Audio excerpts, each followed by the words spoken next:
誰だわ。 Manga Sepak Bola Blue Lock season yang kedua, episode yang keduanya, kini kembali dibuka dengan sebuah potongan panel cerita singkat yang luar biasa menarik. Karena pada momen inilah, lagi-lagi Isagi Yoichi mendapatkan sebuah pencerahan baru melalui satu rangkaian serangan sebelumnya. Di mana mulai dari sanalah, Isagi akhirnya berhasil mengembangkan gaya permainannya menjadi lebih fleksibel.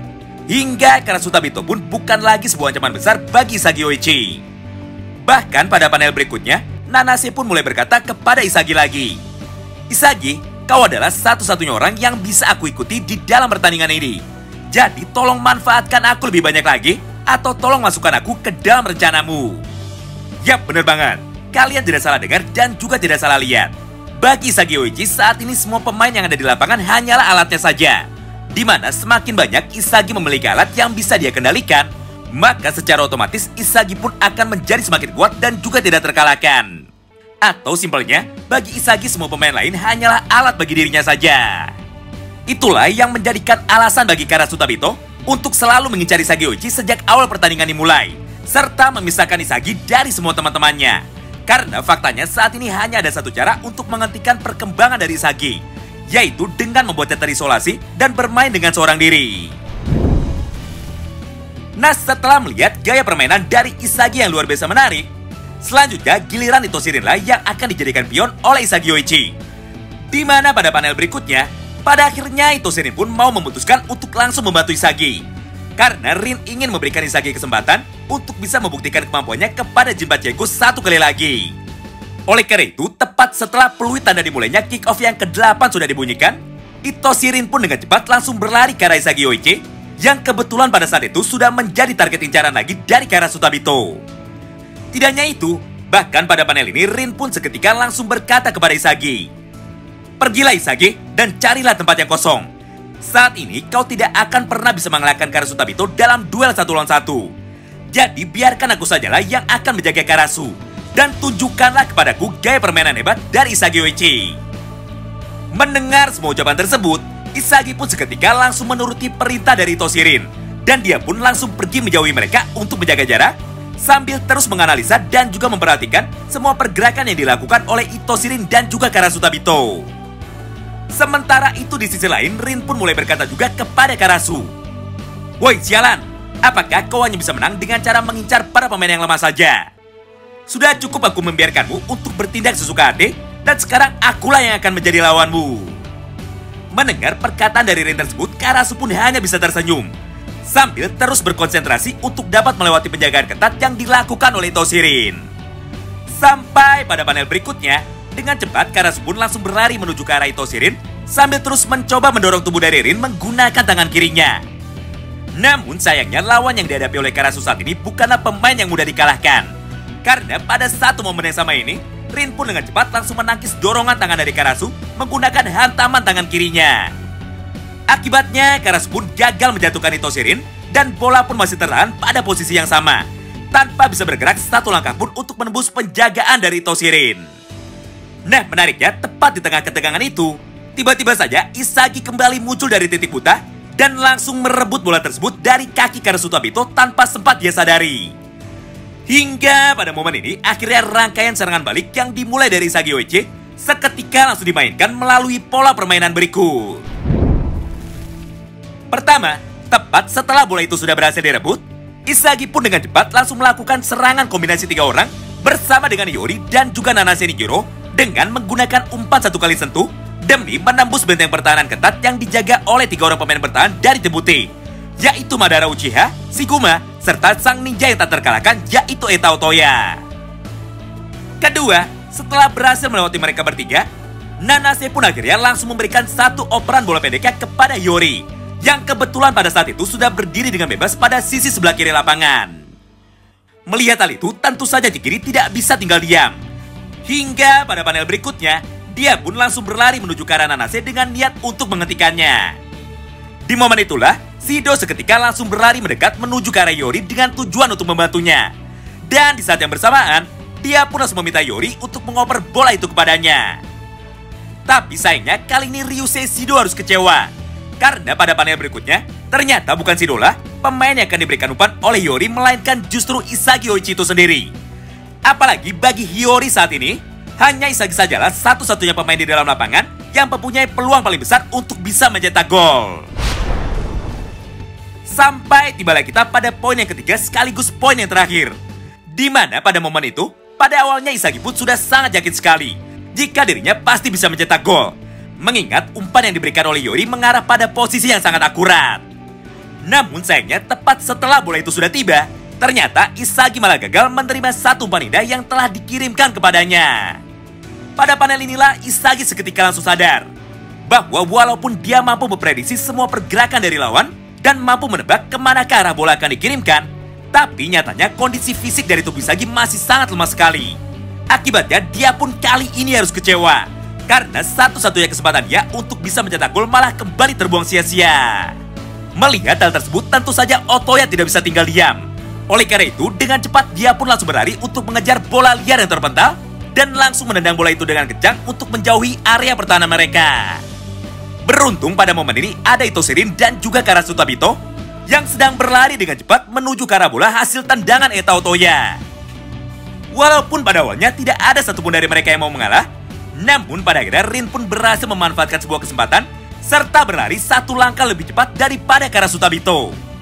Hingga pada satu momen yang sama itu, Rin pun berhasil menendang bola liar tersebut menggunakan kaki kanannya dengan sangat keras sekali. Dan gol pun akhirnya berhasil diciptakan oleh Itoshirin, sampai skor pun seketika kembali berubah menjadi kembali imbang, yaitu 4-4. Wow, menarik banget ya. Melihat kehebatan dan juga ketangguhan dari Itoshirin, Karasu pun dengan penuh emosi langsung berkata kepadanya, "Hah, inilah kenapa aku membenci orang dengan kekuatan abnormal seperti dirimu dan lebih memilih untuk mengincar para pemain lemah saja. Karena faktanya, aku sangat tidak suka memainkan sebuah permainan yang tidak bisa aku menangkan." Tidak hanya sampai di situ, karena pada panel berikutnya Karasu pun kembali melanjutkan semua perkataannya. Sial, hanya gara-gara permainan dari satu orang bocah yang berhasil mendapatkan kekuatannya kembali di dalam pertandingan ini, tempo permainan dari tim kalian seketika langsung berevolusi ke level yang jauh lebih hebat daripada sebelumnya. Baiklah, jika begini terus maka mari kita tentukan saja hasil pertandingan ini dengan serius melalui satu permainan berikutnya. Scene pun kini berpindah. Walaupun pada momen ini tim mereka berhasil menyamakan kedudukan menjadi kembali seimbang, namun nampaknya Isagi masih tetap saja kecewa dengan dirinya sendiri. Karena permainan sebelumnya telah berhasil menyadarkan Isagi Yoichi bahwa saat ini kondisi fisik yang dia miliki masihlah sangat lemah. Itulah yang membuatnya gagal memanfaatkan sebuah peluang emas di depan gawang dan gagal mencetak gol. Nah, menariknya, tepat pada satu momen yang sama ini, tiba-tiba saja Hiyori pun langsung datang menghampirinya dan mulai menyampaikan beberapa hal penting yang mampu merubah hidup Isagi 180 derajat dengan berkata seperti ini. "Isagi, jika kau bergerak setelah berpikir lebih dulu, maka semuanya akan terlambat.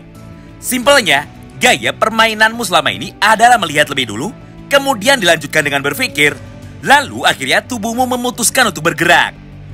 Walaupun semua hal yang kau lakukan itu selama ini selalu berhasil, tapi hal tersebut tidak akan berguna sama sekali ketika kau mulai bertarung menghadapi para pemain kuat di dalam lapangan, seperti Itoshirin, Ryusei Shido, Karasu Tabito, dan juga Ita Otoya. Apalagi saat ini kondisi fisik yang kau miliki masih jauh sekali di bawah mereka. Jadi ketika kau sibuk berpikir atau terlalu lama berpikir, maka para pemain hebat selevel Itoshirin sudah mulai memutuskan untuk bergerak lebih dulu dan mendahulukan insting mereka. Itulah yang membuatmu selalu kalah dan selalu terlambat satu langkah di dalam setiap permainanmu." Mendengar semua hal itu, Isagi pun seketika sangat emosi. Hingga pada panel berikutnya, dia pun mulai berteriak kepada Hiyori dengan berkata seperti ini. "Hah? Apa maksudmu berbicara seperti itu? Apa menurutmu aku sama sekali tidak punya kesempatan untuk bisa memenangkan pertandingan ini?" Namun belum sempat Isagi melanjutkan semua perkataannya, Hiyori pun dengan cepat langsung memotongnya dan malah memberitahu Isagi apa yang seharusnya dia lakukan. "Isagi, bagaimana jika saat ini kau mulai melakukan semuanya dalam pola sebaliknya, yaitu bergerak lebih dulu, kemudian baru berpikir. Karena menurutku jika kau mampu melakukan hal itu, maka pola permainanmu akan kembali berkembang. Dan kesempatanmu untuk bisa mengalahkan Itoshirin serta Ryusei Shido akan terbuka semakin lebar." Nah, setelah mendengar semua perkataan dari Hiyori barusan, Isagi pun seketika langsung pergi meninggalkannya dan mulai memikirkan apa maksud dari ucapan Hiyori, serta bagaimana cara mewujudkan semua teori itu ke dalam sebuah permainan. Scene pun kini berpindah. Tepat setelah peluit tanda dimulainya kick off yang ke-9 sudah dibunyikan, kali ini Karasu Tabito kembali memainkan sebuah skema penyerangan dalam tempo yang sangat cepat. Di mana pada panel berikutnya, tanpa pikir panjang, Karasu langsung meminta Chigiri untuk berlari dengan cepat pada sisi sebelah kanan lapangan. Dan di saat yang bersamaan, dia pun langsung memberikan satu umpan bola jauhnya menuju ke arah Hyoma Chigiri. Melihat hal itu, para pemain dari tim merah pun seketika menjadi panik. Karena jika Chigiri berhasil mencetak gol lebih dulu, maka secara otomatis pertandingan ini pun akan langsung berakhir dengan kemenangan untuk tim putih. Beruntung di tengah ketegangan ini, lagi-lagi muncul Ryusei Shido tepat belakang Chigiri yang melompat lebih dulu untuk memotong jalur umpan yang dikirimkan oleh Karasu Tabito. Dan di saat itulah Ryusei pun langsung menendang jauh bola ini menuju ke arah Isagi Yoichi. Nah menariknya, pada momen inilah seketika sinergi dari tim merah berhasil tercipta dengan Isagi Yoichi yang berperan sebagai jantung atau motor dari mereka. Di mana pada panel berikutnya, secara bersamaan keempat orang pemain dari tim merah pun langsung berlari di samping Isagi dan juga menyusul Isagi. Serta mereka semua pun sudah siap untuk melakukan kerjasama dan melakukan serangan kombinasi bersama Isagi Yoichi melalui rangkaian serangan berikut. Pemain pertama yang memanggil nama Isagi dan juga mau bekerja sama dengan Isagi adalah Ito Shirin. Melihat hal itu, Isagi pun tanpa pikir panjang langsung mengoper bola yang ada di kakinya kepada Rin untuk melewati pemain yang menjaganya. Kemudian yang kedua disusul oleh Nijiro Nanase, di mana pada satu panel yang sama, dia pun langsung berteriak kepada Rin untuk melibatkannya di dalam proses serangan ini. Akibatnya mereka bertiga pun dengan mudah berhasil melewati penjagaan ketat dari Shiguma, Karasu Tabito, dan juga Ita Otoya. Sampai pada panel berikutnya, dengan cepat Isagi pun langsung mengoper lagi bola yang ada di kakinya kepada pemain selanjutnya yang ada di sisi sebelah kiri lapangan. Siapa lagi kalau bukan Hiyori? Meskipun pada momen itu Chigiri berhasil datang tepat waktu untuk menghentikan Hiyori, tapi nampaknya pergerakan dari Hiyori jauh lebih lincah daripada Chigiri. Akibatnya Chigiri pun berhasil dilewati dengan mudah menggunakan gocekan tipuannya. Dan di saat yang bersamaan, Hiyori pun langsung mengirimkan satu buah umpan lambungnya menuju ke area kotak penalti. Karena pada saat itu, sudah ada Ito Shirin dan juga Ryusei Shido yang mampu berdiri dengan bebas tanpa satu pun penjagaan. Nah, di momen inilah sebuah kejutan besar kembali terjadi di hadapan kita semua. Di mana untuk pertama kalinya di dalam cerita Blue Lock, akhirnya Isagi Yoichi berhasil masuk ke dalam mode flow-nya dan tanpa sadar langsung mengaktifkan kekuatan Vision versi upgrade 2.0. Hingga dia pun bisa melihat dan juga memprediksi dengan akurat kemana sajakah para pemain akan bergerak dan di manakah bola umpan itu akan mendarat. Tidak hanya sampai di situ, karena pada satu momen yang sama ini, akhirnya Isagi pun tanpa pikir panjang langsung mempraktekkan semua teori yang sebelumnya sempat diucapkan oleh Hiyori kepadanya. Di mana jika Isagi ingin menang dari Ryusei dan juga Ito Shirin, maka dia harus merubah semua pola berpikirnya, yaitu bergerak lebih dulu baru berpikir belakangan. Hingga pada panel berikutnya, Isagi pun langsung melesat dengan cepat di antara Ryusei Shido dan juga Ito Shirin. Dan masih pada satu panel yang sama, Isagi akhirnya berhasil mengalahkan kedua orang pemain bintang yang ada di timnya sendiri dengan cara bergerak lebih cepat untuk bisa melesatkan satu tendangan supernya tepat ke arah gong tim putih. Hingga gol pun mampu tercipta melalui permainan yang luar biasa hebat dari Isagi Yoichi. Dan skor pun kini langsung berubah menjadi 5-4 untuk kemenangan bagi tim merah. Wow, gila banget ya. Saking hebatnya, bahkan Ryusei dan juga Rin pun seketika langsung terkejut dan secara bersamaan langsung bertanya kepada Isagi. Hah, Isagi, bagaimana kau bisa melakukan hal tersebut? Namun sampai peluit tanda berakhirnya pertandingan sudah dibunyikan, nampaknya Isagi sendiri masih belum bisa menemukan sebuah jawaban tentang apa yang baru saja terjadi kepadanya. Karena faktanya, Isagi sendiri juga masih belum mengerti mengenai apa yang baru saja dia lakukan. Terima kasih banyak yang sudah simak video ini sampai habis ya. Sampai jumpa lagi di pembahasan selanjutnya dan salam baku hantam.